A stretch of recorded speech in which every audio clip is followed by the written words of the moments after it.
बिस्मिल्लाहिर्रहमानिर्रहीम। अस्सलाम वालेकुम नाज़रीन, मैं हूं आमशरी आरिफ हमीद भट्टी मुख्तलिफ खबरों के साथ। नाज़रीन, आज का दिन खासा सरगर्म रहा।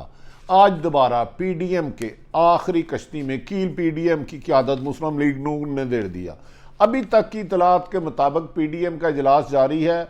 मुस्लिम लीग नून ने इस्तीफ़े देने और लॉन्ग मार्च करने से इनकार कर दिया, जबकि मौलाना फजलुर रहमान ने धमकी दी है कि PDM की क़यादत से वो इस्तीफ़ा दे देंगे, ताहम इसका हतमी फैसला इजलास के बाद किया जाएगा। दूसरी तरफ आज वज़ीर आज़म पाकिस्तान से मुल्की और गैर मुल्की सूरत हाल पर आर्मी चीफ कमर जवेद बाजवा, DG ISI नदीम अंजुम साहब ने एक तफसीली मुलाकात की, जिसे पाकिस्तान और अफ़गानिस्तान के हालात पर इलाक़ाई और खारजी सूरत हाल पर तफसीली से गौर किया गया।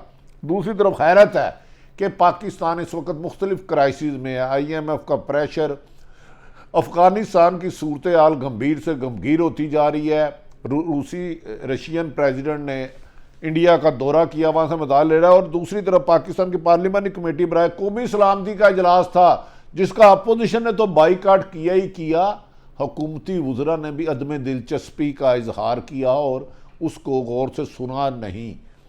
नाज़रीन, क्या हमारी सियासी क़यादत किसी भी जमात से, हुकूमती या अपोजिशन इतनी मिच्योर हो गई है कि पार्लिमानी कमेटी बराए सलामती का इजलास था, जिसमें सलामती के मुशीर मोहिद यूसुफ ने खिताब करना था। इस दफ़ा आर्मी चीफ नहीं आए तो अपोजिशन ने उसे गैर ज़रूरी करार दे दिया। क्या मुल्क की सलामती के अलावा किसी भी सियासी जमात को और कोई बात अजीद होनी चाहिए? इसका फ़ैसला आप करें। ये पाकिस्तान है तो हम सब हैं। जो दरियाए गैर में ओवरसीज पाकिस्तानी हैं, वो दिन रात पाकिस्तान के लिए फ़िक्रमंद हैं। यहाँ के रहने वाले पाकिस्तान के मुस्तकबिल के लिए बेहतर उम्मीद लगा रहे हैं, लेकिन हुकूमत और अपोजिशन आपस में एक दूसरे को गाली गलोच और धक्के देने के अलावा कुछ नहीं कर रही।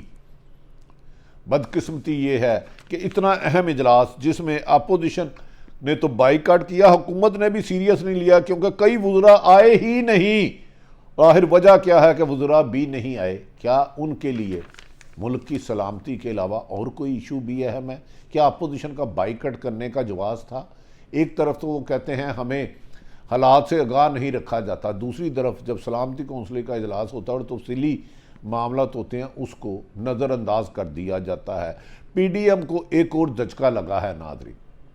कुछ देर बाद अभी मौलाना फजलुर देंगे। इतलात है कि जो इजलास जारी था PDM का, जिसमें फ़ैसला करना था, मौलाना फजलुर रहमान ने नवाज शरीफ को वार्निंग दी थी कि 6 दिसंबर के इजलास में अगर इस्तीफ़े ना दिए गए, लॉन्ग मार्च और धरने की तारीख के साथ ऐलान ना किया गया, तो मैं PDM की सदारत से छोड़ दूंगा।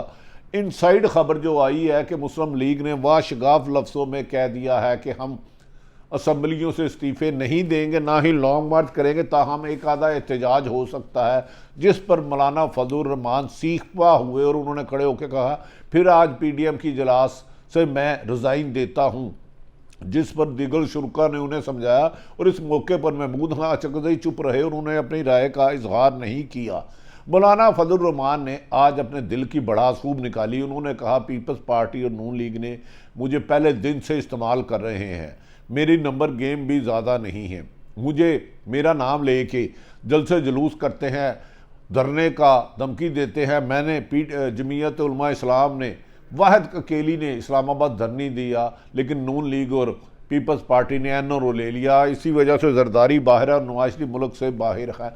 नवाज शरीफ भी मुल्क से बाहर चले गए और अब मुझे शहबाज शरीफ भी धोखा दे रहे हैं, जबकि नवाज शरीफ ने मेरे साथ वादा किया था कि 6 दिसंबर को PDM के इजलास में इस्तीफ़ों का ऐलान भी किया जाएगा और धरने और लॉन्ग मार्च की डेट दी जाएगी। लेकिन अभी तक फैसला ज़राए के मुताबिक नून लीग ने वाशगाफ लफ्ज़ों में कह दिया है और दिगर जमातों ने कहा हम इस्तीफ़े नहीं देंगे, और मौलाना फजलुर रहमान ने धमकी दिया मैं PDM का सदारत छोड़ दूंगा। अब ताहम मौजूदा एलामिये के बाद ही हतमी बात क्या की जा सकती है, क्या फ़ैसला हुआ है।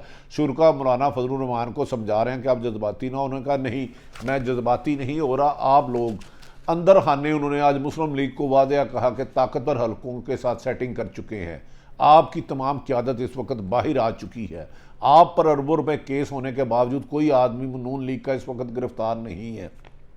नाज़रीन, क्या वजह है? क्या सियासी करवट कोई ऊँट बदल रहा है? क्या इमरान खान ने जब से DG ISI के जनरल फैज़ हमीद के तबादले पर खदशात का इजहार किया था, उसके बाद मुस्लिम लीग नून में कॉन्फिडेंस ज़्यादा बढ़ता जा रहा है। एक तरफ शहबाज शरीफ ग्रुप कह रहा है कि इन हाउस तब्दीली आ सकती है, ख्वाजा आसफ साहब मुस्लिम लीग नून के सीनियर रहनुमा कह सकते हैं कि दिसंबर में तब्दीली आ सकती है और हमारे नंबर गेम पूरे हैं। दूसरी तरफ राना तनवीर भी इसी ख्वाहिश का इजहार कर रहे हैं कि अब हम पर सख्ती का दौर गया, अब इमरान खान हमारे खिलाफ गिरफ्तारियां नहीं करवा सकता। एक तरफ तो उनके खिलाफ अरबों खरबों करप्शन के केस चल रहे हैं, दूसरी तरफ इतने कॉन्फिडेंस से कह रहे हैं कि अब इमरान खान हमारा कुछ नहीं बिगाड़ सकता, जबकि इमरान खान साहब की हिस्ट्री है, वो किसी से डिक्टेशन नहीं लेते और उन्होंने बेशक यकतरफा ही एहतसाब किया, लेकिन अपोजिशन की मुस्लिम लीग नून की क़यादत हो या पीपल्स पार्टी की, तमाम को गिरफ्तार नैब ने किया, ताहम उन्हें अदालतों से जमानत मिल गई। नाज़रीन, क्या नून लीग में इतना कॉन्फिडेंस क्यों आ रहा है?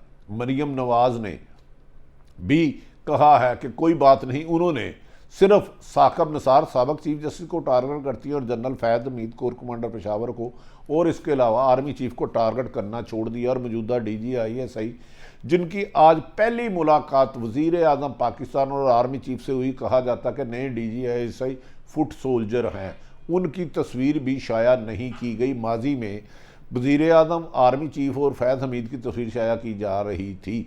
नाज़रीन, कहा जा रहा है कि इस मुलाकात में वज़ीर आज़म पाकिस्तान को, आर्मी चीफ और नए DGI, बाज़ लोग इसकी इतला दे रहे हैं कि फैज़ हमीद भी शामिल थे क्योंकि वो पेशावर के कोर कमांडर और अफगानिस्तान में पेशावर कोर कमांडर का अहम रोल होता है। DGISI ने मौजूदा दाखिली और खारजी सूरत हाल पर वज़ीर आज़म को मुकम्मल आगाह किया और बताया कि पाकिस्तान इस वक्त भारत पाकिस्तान में अगर कोई खुदा ना खास्ता फ्लैग ऑपरेशन कर सकता है तो पाकिस्तान की इस सिलसिले में मुकम्मल तैयारी है। और इस मुलाकात में खुसूसन अफ़गानिस्तान के इशू पर तफसीली बात हुई और पुतिन का, जो रशिया का प्रेसिडेंट है, इंडिया के दौरे पर उन्होंने क्या क्या मराहत ली और क्या क्या मुआहदे हुए शुरू, और इस पर भी गुफ्तगू की गई, जिस पर वज़ीर आज़म पाकिस्तान ने जोर दिया कि अफ़गानिस्तान के अमन से ही पाकिस्तान में अमन कायम है और इसके लिए कोशिशें जारी जाए। जिस पर आर्मी चीफ ने कहा कि पाकिस्तान की फ़ौज राउंड दी क्लॉक ना सिर्फ पाकिस्तान के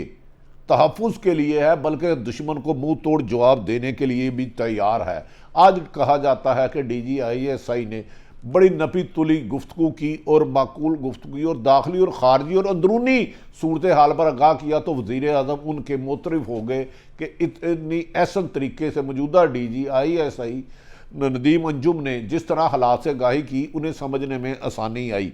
दूसरी जानिब कल 133 इलेक्शन में पीपल्स पार्टी ने गैबी मदद से यहाँ मिल मिला के मुकमका करके 5,500 से 34,000 वोट ले लिए। और मुस्लिम लीग नून के लिए एक बुरी खबर है कि मुस्लिम लीग नून के आधे वोट रह गए। पिछली दफ़ा 99,000 वोट थे और इस दफ़ा 40-41,000 वोट मिले। क्या मुस्लिम लीग नून को सोचना चाहिए कि आधे, यकीनन ज़िमनी इलेक्शन में वोट कम पड़ते हैं लेकिन आधे वोट बहुत ही ज़्यादा कम है। इसमें टर्न आउट भी तकरीबन 18% रहा। इस बारे में कहा जा रहा है कि आसफ अली जरद पीपल्स पार्टी का 5,500 से 34,000 वोट होना नामुमकिन सी बात है।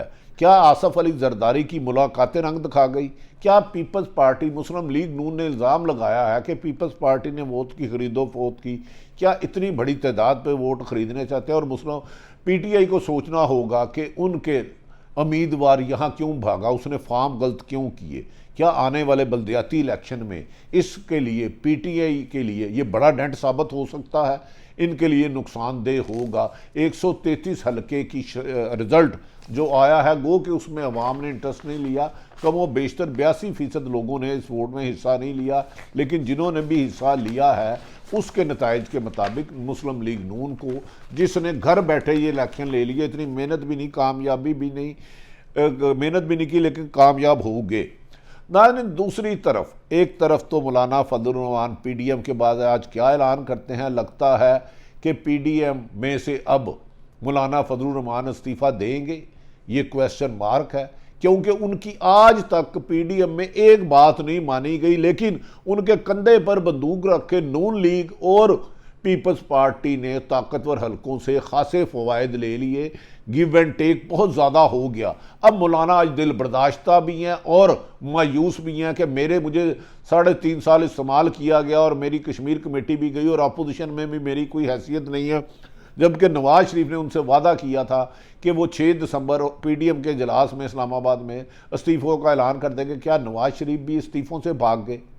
क्या लॉन्ग मार्च से भी भाग गए? क्या कभी कभार एहतजाज करने से ऐसा लगता है कि ज़हनी तौर पर अपोजिशन इमरान खान से शिकस्त तस्लीम कर चुकी है और वो जानती है कि अब इलेक्शन 2023 में ही होंगे। क्या वो इलेक्शन इलेक्ट्रॉनिक वोटिंग से होंगे, ओवरसीज पाकिस्तान को वोट मिलेगा तो सियासत का रुख बदल जाएगा। लेकिन आज मज़क्का हेज़ बयान पर अवाम के ज़ख्मों पर नमक छिड़ा सूबाई मशीर ख़जाना मोहतरम शौकत तरीन ने, उन्होंने कहा पाकिस्तान में मसनूई महंगाई का तासुर दिया जा रहा है, जबकि आम आदमी जो ग्रोसरी का सामान ख़रीदता था, जिससे मैंने एक इंटरव्यू किया 8-9 हज़ार का, वो अब 16 हज़ार का आ रहा है। उसका पेट्रोल सिर्फ मोटरसाइकिल पे आने जाने का 3500 रुपये पर मंथ है, बिजली का बिल 6000 है।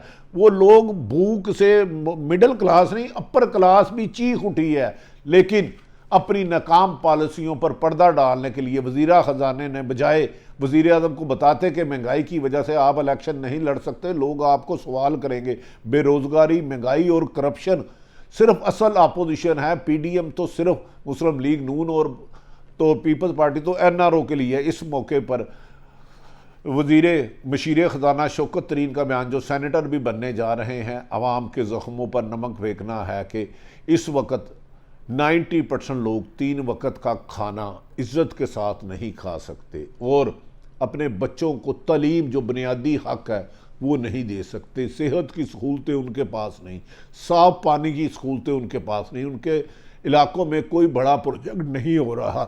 ये तो इमरान खान की खुशकिस्मती है कि उन्हें अपोजिशन इतनी तकसीम और करप्शन ज़्यादा मिली कि उनकी महंगाई, बैड गवर्नेंस के बावजूद भी ताकतवर हलकों को बज़ाहिर बादियुल नज़र में कोई ऑप्शन नज़र नहीं आ रही। नाज़रीन, देखना ये होगा कि मौलाना फजलुर रहमान साहिब देते और नवाज शरीफ को भी किसने दिलासा दिया, मुल्क में आते नहीं, अदम एतमाद पर तवज्जो देते हैं। बहरहाल शहबाज शरीफ खासे मुतरक हैं।